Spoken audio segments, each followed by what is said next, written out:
Hello, welcome back. Today we're going to continue our discussion on particle motion.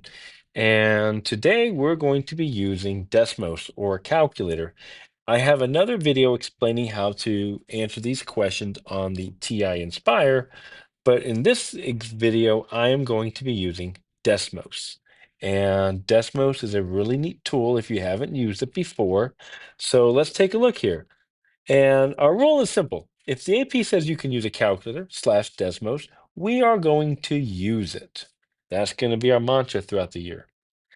So we have a particle moving. So let's take a look at this example, straight out of Compton, straight from the AP. A particle is moving along the x-axis, and they give us the position. Now notice it's x of t because we're only moving in the horizontal direction. So you have a particle moving right and left, right and left, right and left. That's it. Just back and forth, right and left, where t is in seconds and x is in meters. The first question says, find the velocity at time t. Well, we're going to go ahead and find the velocity here, so that's just the derivative. So we know to get velocity, we would take the derivative of our position vector. We're going to use a quotient rule here. Quotient rule here. So our rule is simple. Low, d high minus high, d low, all over the bottom squared. T squared plus 1 squared. And I'm going to clean this up a little bit. And if we were to do this, we would get, how is that, t squared minus 2t squared. So I get negative t squared plus 1 over t squared plus 1 squared. And there is my velocity equation. Now, the question also says, well, what's the velocity at 2 seconds? And this is where Desmos comes into play. So what we're going to do is we are going to graph our velocity function. I know we can get a lot of this from graphing our position function, but graphing the velocity function is actually a lot more useful for us. So I'm going to go over to Desmos over here, and I am going to graph my function. And I'll use f of t for time. It doesn't matter. You can use x if you like, equals. And we are going to write this as negative t squared plus 1. And then we're going to divide that by, just hit the divide key. And this is going to become t squared plus 1, whoops, hello, plus 1 squared. And there it is. And I'm going to go ahead and zoom in so we can kind of see it. There we go. That's kind of more like what we want right there. All right, there we go. We're going to go and zoom that in. So there is my velocity curve. Now, we really don't need anything before 0.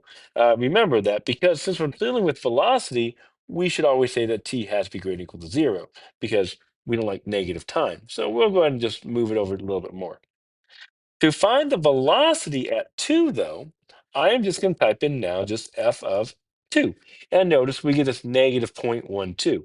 And there's our answer. So I can write that down over here, negative 0.12. And this is going to be meters per second because it's velocity. We're in meters for distance and seconds for time, meters per second. Now, the next question says, well, when is the particle at rest, moving right or left? This is going to look very familiar to you. This is your sign charts. Whoops, can't spell charts right. This is our sign chart. In other words, this is our first derivative test. Now, we've seen this a number of times in previous videos. The first thing we have to find are our critical numbers. And that is where is velocity equal to 0. So on our Desmos calculator, that's super easy to do. We're looking for where the function is equal to 0. So if I go over to my Desmos calculator, I can just go over here and just click where I think it's going to be on the x-axis. And notice I get these 3 dots that show up. All 3 of those dots are important for us, and we're going to talk about them today. But this dot is the most important for us right now, because remember, this is my velocity graph. right here. This is our velocity graph. So at this point, at 1, 0, we're saying time is 0, sorry, time is 1 second, and the velocity is 0. So there's my critical number, and I could just go ahead and write that. T is 1. And I could do my sign chart. Remember, for velocity and particle motion, there's a hidden unknown. I mean, there's a hidden domain restriction. T is greater than 0. We're going to get our velocity and plug in the 1. So this is just our sign test. I just need to know, are we above or below? And if I go back over here to my Desmos graph, between 0 and 1, notice we're above the graph, which means our velocity is positive. So we're moving to the right or forward.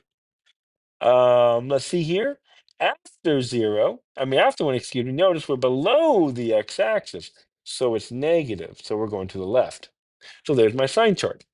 So I can say we are at rest when t equals 1, and that is because the velocity is 0. We saw this in another video with other questions as well, when we did it with by hand. When are we moving to the right? Well, that's when the velocity is positive. So that's on the domains 0 to 1, and that's because the velocity is greater than 0. We are moving left on the domain 1, 2 forever, and that's because the velocity is less than 0. We're at negative velocity. Now, I want to talk about this real quickly. I want to give you like a freebie right here. This is free for you. So this is going to cost you nothing. When are we furthest to the right? If you guess t equals 1, that is true. We are furthest right at t equals 1. Now, we don't have to do a candidates test for this one because it's the only candidate. It's the only time our function goes to the right, and then it's going to go to the left forever. It never goes back right. So it's kind of going up and then down, and it never goes back up again. So we know this has to be the furthest right we'll ever get. And a way we can say that is because t equals 1 is the only candidate. It's a kind of fancy way to say it's the only option we have. Sorry, candidate. It is candidate's test, but it's like we only have that option. And there we go. That was free for you. Hope you enjoyed that one. All right, the next question, we want to find the total distance. Now, this is where we have to use candidate's test. Candidate's test. So for this one, we're going to need our critical numbers. Where is the velocity equal to 0? And we need endpoints. Whoops, let me fix this. Which we know is t is 1. And we need our endpoints. Well, they give us the endpoints at 0 and 4. 0 and 4. So I'm going to go ahead and set up my candidates test here. I'm going to zoom in here a little bit. T and x of t. Remember, order matters. Use your 0 and 4 as bookends, and you put the 1 in the middle. So now I just have to find their values. I'm plugging it into the original equation, t over 1 plus t squared. Now I'm going to go ahead and go over to my Desmos, and what I'm going to do is I am going to graph x of t. And I'm going to call it x of t this time, x of t, and that's going to equal, what is that? T divided by, oops, divided by 1 plus t squared. I know my square looks awful over here, so let me go ahead and fix that very quickly for you. There it is. And what I'm going to do next is I'm going to find those values. Press enter. I just type in, I want to find the value at 0, x of 0. That's weird looking 0 equals. Oh no, it's not giving it to me. Why not? Oh, let's see here. Why not? Oh, okay. Technical difficulties at the source. X of 1, 3. Okay. All right, so I really don't know quite what's going on here. Does it have to be like F? So if it has to be like a different letter, so let's make this a G instead. So G of 0. There we go. I guess they don't like to use X, so we have to use G there. So we have to use like the traditional letters F, G, and H, stuff like that. So, but notice it gives me a value of 0. And I do the same thing for 1. So I'm going to find G of 1, and that gives me zero point 0.5. And I find G of 4. G, oh, hello. There we go. There we go. G of 4. And it gives me this 0.235. Always go 3 decimal places. 0.235. So next, what we have to do is we have to find the distance between. So remember, what this is saying is in the first second between 0 and 1, we traveled zero point 0.5 units. Between 1 second and 4 seconds, we went from zero point 0.5 to 0.235. So we kind of went backwards there. And we can actually see that in our sign chart. We went to the right and then we went to the left a little bit. But to find the distances, we just have to find those differences right here. So that is just the distance between zero point 0.5 and 0 is zero point 0.5. And how far do we travel here? Let me go ahead and get that. So I don't know what that is. Hello. So I want to find out, well, what is zero point 0.5 minus 0.235? So I just type it in 0.5, uh, zero point 0.5. Okay, hold on here. Point. There we go. I don't know. There we go. 0 0.5 minus 0.235. And I get 0.265. Now be very careful. A couple things to remember. Distance can't be negative, okay? So these values must be positive. So to get the total distance, then we're going to add them together. So again, what this is saying is for the first second, we traveled zero point 0.5 units. For the next 3 seconds, we traveled 0.265 units. And we're just going to add those together. So we get this zero point 0.5 plus 0.265, and that's going to give us 0.765, and the units, of course, is meters for us. And there's our total distance that we travel. Very easy to do. All right, let's take a look at displacement, and then we'll take a quick break, okay? To get displacement, this is just your final position minus your initial position.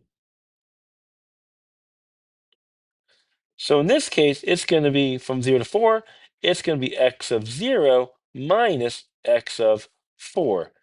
And be careful, um, we used g for x, so I need g of 0, which is, oh, messed that up. Don't tell me I did that. This should be 4, and this should be 0. Sorry. So x of g of 0 is 0, and then I gotta get g of 4, which is 0.235. So I take that 0.235 minus 0, and we get 0.235 meters. So notice our we are only 0.235 meters from where we started, even though we traveled almost zero point 0.8 meters. Remember, this is my total distance. This is just my distance from the start. Not from the origin, but from where we started. All right, so join us on the next video. We'll take a look at acceleration, particle motion, and a couple of other things. I'll see you then, okay? Bye-bye.